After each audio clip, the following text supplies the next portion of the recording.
আসসালামু আলাইকুম সুপ্রিয় দর্শক। ভারতের প্রধানমন্ত্রী নরেন্দ্র মোদী যুক্তরাষ্ট্রকে কি দিলেন এবং যুক্তরাষ্ট্র থেকে তিনি কি পেলেন এই বিষয়টি জানার জন্য আমার অনেক আগ্রহ ছিল। তো সকালে ঘুম থেকে উঠে সামাজিক যোগাযোগ মাধ্যমে একটু চোখ রাখলাম, দেখি এই প্রসঙ্গের চেয়ে বেশি অন্য একটি প্রসঙ্গ ছয়লাভ হয়ে আছে। কি সেটি? ডোনাল্ড ট্রাম্প নাকি বাংলাদেশের বিষয়টি দেখার ভার নরেন্দ্র মোদীর হাতে ছেড়ে দিয়েছেন। আচ্ছা, বাংলাদেশ একটা স্বাধীন সার্বভৌম দেশ, এদেশের মানুষ এদেশকে শাসন করে। এখন তৃতীয় একটা দেশ আমেরিকা প্রতিবেশী আরেকটা দেশকে বাংলাদেশের দায়িত্ব দিয়ে দেবে, এই বিষয়টা কি আপনি মেনে নেবেন? এটা বাংলাদেশের কোনো মানুষ মেনে নেবে? তারপর সামাজিক যোগাযোগ মাধ্যমে দেখলাম অনেকে এটি নিয়ে উষ্মাও প্রকাশ করেছেন, তারা বলছেন যে বিষয়টি অপমানজনক।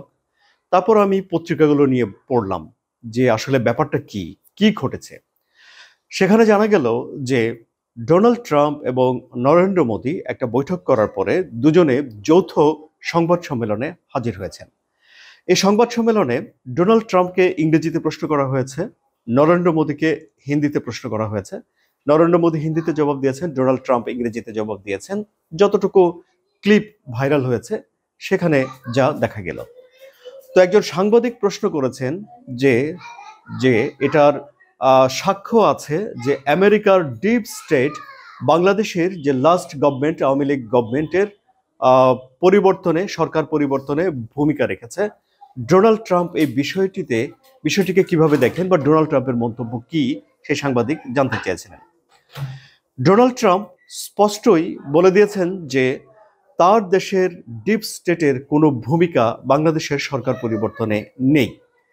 তিনি তারপর এই বিষয় নিয়ে আরো দু একটা লাইন বলেছেন এবং বলে তিনি এই বিষয়টি নিয়ে মন্তব্য করার জন্য তিনি নরেন্দ্র মোদীর দিকে বিষয়টি ঠেলে দিয়েছেন এবং নরেন্দ্র মোদী ইউক্রেন রাশিয়া বিষয়ে কথা বলা শুরু করেন। অ্যাপারেন্টলি দেখে মনে হয়েছে যে নরেন্দ্র মোদী এই প্রসঙ্গটি অ্যাভয়েড করে গেছেন। এখন এই ঘটনাটাকে ব্যাখ্যা করে নানানভাবে বলা হচ্ছে যেসব কথা, সেসব কথাগুলো নিয়েই এখন সামাজিক যোগাযোগ মাধ্যম সয়লাভ হয়ে আছে। এর ভিতর দিয়ে তাহলে একটা প্রশ্ন সামনে আসে কিন্তু সুপ্রিয় দর্শক, কি সেটি? সেটি হলো যে বৈঠক হচ্ছে যুক্তরাষ্ট্র, বৈঠক হচ্ছে ইন্ডিয়ার, তো সেখানে বাংলাদেশ প্রসঙ্গ কিন্তু উচ্চারিত হয়ে গেল, একে সরানো গেল না, তাই না? এই যেমন এই সংবাদ সম্মেলনে এখানে তো ট্রাম্প বা মোদি তারা কেউ বাংলাদেশ প্রসঙ্গ সামনে নিয়ে আসেননি, বরং একজন সাংবাদিক প্রশ্ন করে বাংলাদেশ প্রসঙ্গটাকে সামনে নিয়ে আসছে। নরেন্দ্র মোদী যেসব কথা বলেছেন তার ভেতরে কি বাংলাদেশ নিয়ে আলাপ আলোচনা করার কোনো প্রচ্ছন্ন ইঙ্গিত রয়েছে?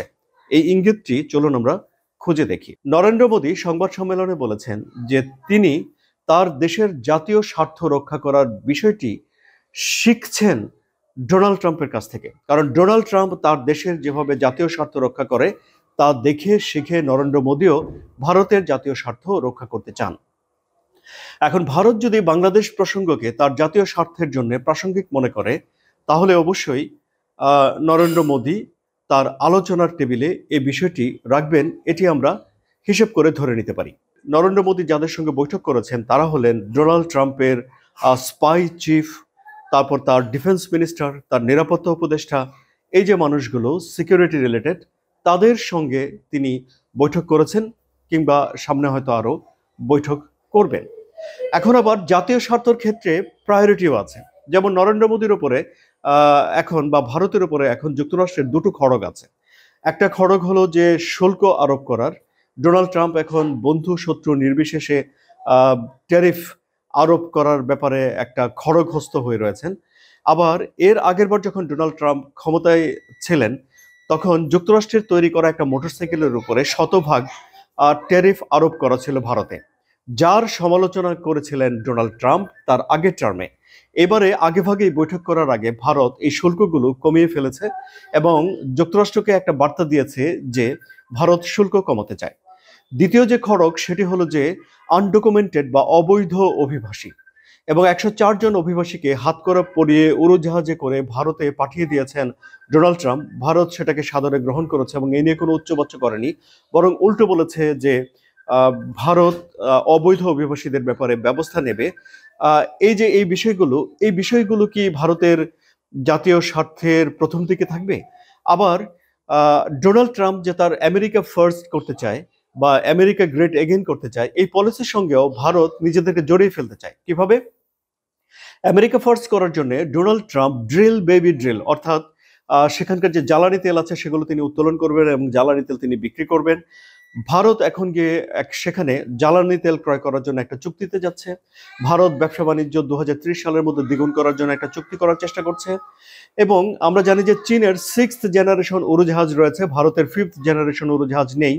ফলে এই ধরনের উড়োজাহাজ ভারতের সংগ্রহ করার দরকার আছে এবং তৈরি করতে হলে এগুলো তৈরি করার জন্য তার জেট ইঞ্জিন আনার দরকার আছে এবং যুক্তরাষ্ট্র এগুলো ভারতকে দিতে পারে, এটা আমরা জানি। এবং ডোনাল্ড ট্রাম্প বলেছেন যে তিনি F-35 যুদ্ধ বিমান ভারতকে দেবেন। সুতরাং এইসব অনেকগুলো প্রায়োরিটির ভেতরে জাতীয় স্বার্থে বাংলাদেশকে নরেন্দ্র মোদী কোন জায়গায় রাখবেন বা আদৌ রাখবেন কিনা তার উপরে নির্ভর করে যে বাংলাদেশ প্রসঙ্গ নরেন্দ্র মোদী এবং ডোনাল্ড ট্রাম্পের আলোচনায় থাকবে নাকি, কতটুকু গুরুত্ব জুড়ে থাকবে নাকি থাকবে না। সুপ্রিয় দর্শক, আপনাদের কি মনে হয় বাংলাদেশ প্রসঙ্গ নিয়ে কি গুরুত্ব দিয়ে আলোচনা হতে পারে? আপনাদের মন্তব্য কমেন্টে জানান এবং এই আলোচনা ভালো লাগলে সাবস্ক্রাইব করে সঙ্গে থাকুন। ধন্যবাদ সবাইকে।